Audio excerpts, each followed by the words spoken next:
Dragii mei, bun găsit! V-am adus astăzi încă o rețetă de pâine moale și pufoasă. Facem o pâine cu lapte și cu iaurt într-o formă mai deosebită.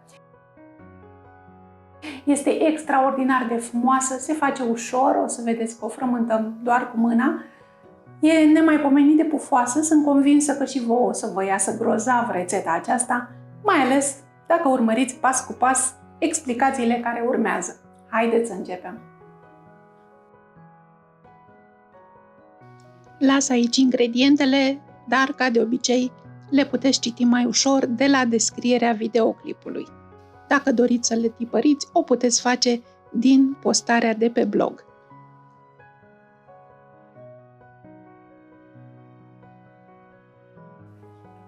Deci avem nevoie de 800 de grame de făină pentru pâine. Ar fi bine să aibă minim 11% procentul de proteine. Și o cernem într-un castron mare.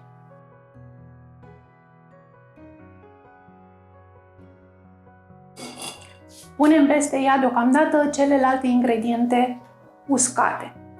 Sarea, am să o presar de jur împrejur. Avem nevoie de 15 grame de sare, este 2% din cantitate de făină. 15-16 grame. 10 grame de zahăr, o să-l pun în mijloc. Și 10 grame de drojdie instant sau 30 de grame de drojdie proaspătă. O pun tot în mijloc unde am pus și zahărul, ca să nu intre deocamdată în contact cu sarea. Tot aici pun și iaurtul. Folosim iaurt normal cu 3,5% grăsime, nu degresat, deci iaurt normal, dar nu grecesc și ar fi bine să fie la temperatura camerei. Dacă lasă zer, nu e nicio problemă în rețeta aceasta, îl punem cu tot cu zerul pe care îl lasă și îl punem în mijloc.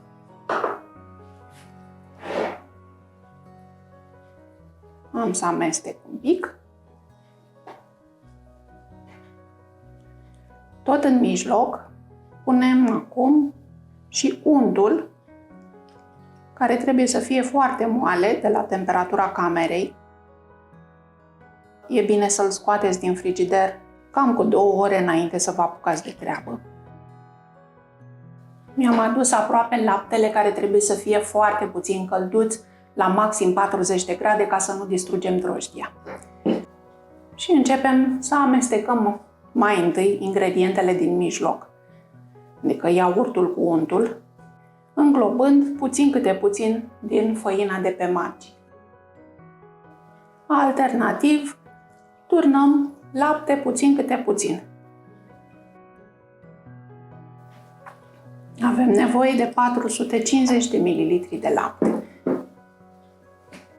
La fel folosim lapte normal, lapte cu procent obișnuit de grăsime de 3,5%.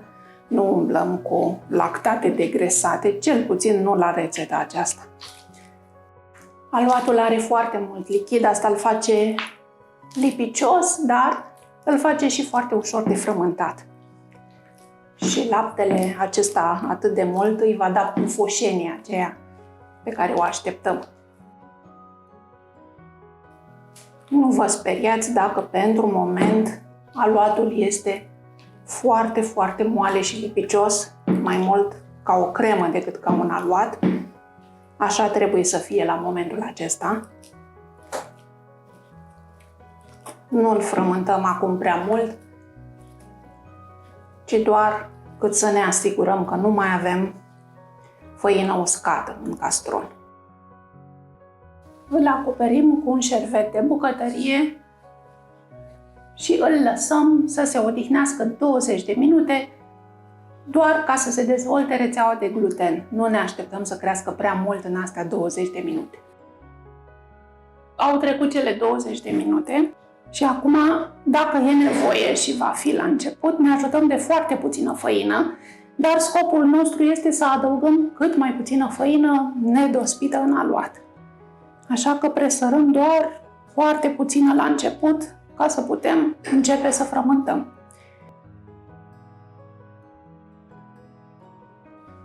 Cel mai simplu este să aducem tot timpul marginile către mijloc și să rotim castronul. Și întindem cât putem aluatul, îl aducem în mijloc, rotim castronul. Și tot așa până când aluatul începe să se lege și să devină din ce în ce mai puțin lipicios. Veți vedea că după 8-10 minute de frământare avem un aluat foarte fin și care nu se mai lipește de pereții castronului.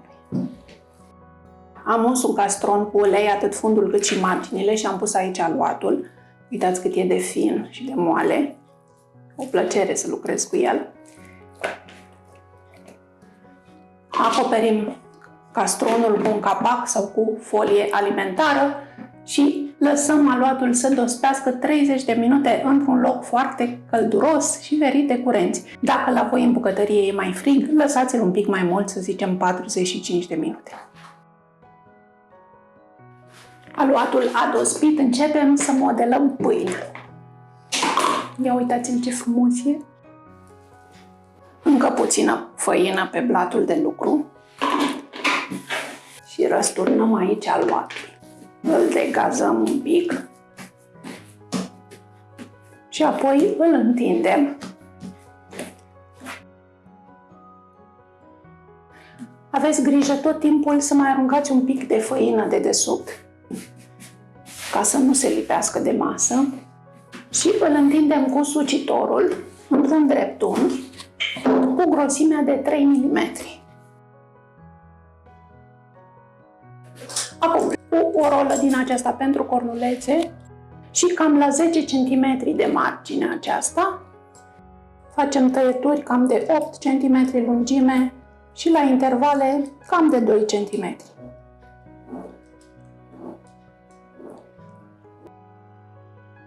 Și din marginea netăiată începem să rulăm, nu foarte strâns.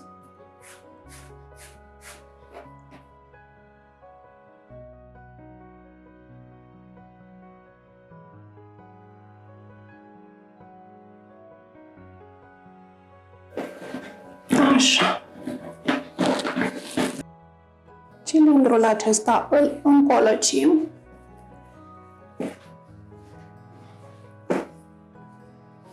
Din nou, nu foarte strâns, pentru că trebuie să aibă loc să crească, și îl mutăm în tavă, peste hârtie de copt.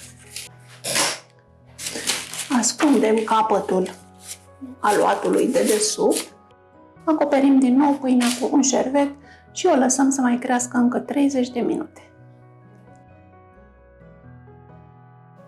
Trebuie doar unsă cu gălbenuș de ou peste tot și presărată cu semințe de susan. De data asta am să pun numai susan alb. Dacă aveți și susan negru, se vede foarte frumos. Și pâinea merge la cuptor. Cuptorul este preîncălzit la 180 de grade. O coacem 25-30 de minute sau până e rumenită frumos. Ia uitați ce minunăție! Pentru un luciu mai frumos, cât este încă caldă, o ungem cu unt topit. Și acum vreau să o mut pe grătar. Uitați cât e de frumoasă! Sunt foarte încântată de cât de bine a ieșit. Abia aștept să o rupem împreună să vedem cum e la interior. Haideți să încercăm colțul acesta. Dar uitați-o cât e de moale. Mi-e și milă să o rup. Ia uitați ce pufoșenie. Ce bine miroase. Pufoasă ca un cozonac. E nemaipomenită. Pufoasă, gustoasă, ar merge și niște unt peste ea și cred că exact asta am să fac în minutele care urmează. Vouă vă doresc spor la treabă. Să-mi spuneți cum a ieșit pâinea, da?